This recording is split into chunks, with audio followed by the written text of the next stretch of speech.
Senior صحافی اور تجزیہ نگار حبیب اکرم کے مطابق شوکت خانم مرحومہ کو تو آپ جانتے ہی ہوں گے۔ آپ درست سمجھے، یہ وہی خاتون ہیں جن کے نام پر ان کے اکلوتے بیٹے نے لاہور میں پاکستان کا پہلا کینسر ریسرچ ہسپتال بنایا۔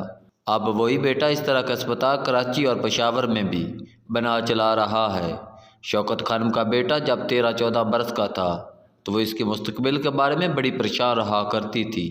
ایک بار ایک نیک خاتون ان سے ملنے آئی تو شوکت خانم نے اپنے بیٹے کا مسئلہ بیان کیا۔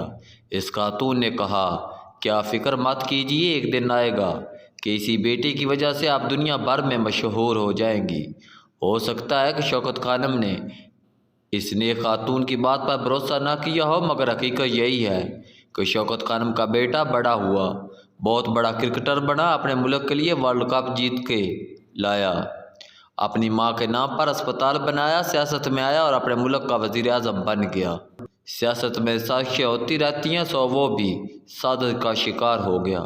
وہ اب اپنے ملک کا مقبول ترین سیاسی رہنما ہونے کے باوجود یہ حق کھو بیٹھا ہے کہ اس کا نام لے کر بات کی جائے، اسی لیے آج پھر اسے شوکت خانم کا بیٹا ہی کہنا پڑتا ہے۔ یہ حیرت انگیز کہانی ہے کہ بیٹے کا نام لے تو مصیبت، مگر لاہور میں جہاں شوکت خانم اسپتال بنا ہے، اس چوک کا نام بھی شوکت خانم چوک پڑ گیا ہے۔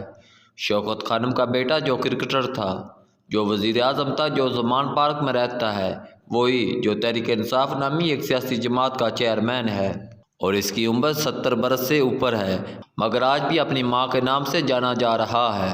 شوکت خانم کے بیٹے کے حوالے سے تقریباً طے ہو چکا ہے کہ انہیں اقتدار سے دور رکھا جانا ہے۔ اس کی پارٹی جس انداز میں توڑی جا رہی ہے اور لوگ اسے چھوڑ کر جا رہے ہیں، اس سے یہ اندازہ کرنا مشکل نہیں کہ آئندہ انتخابات میں انہیں مشکل پیش آئے گی۔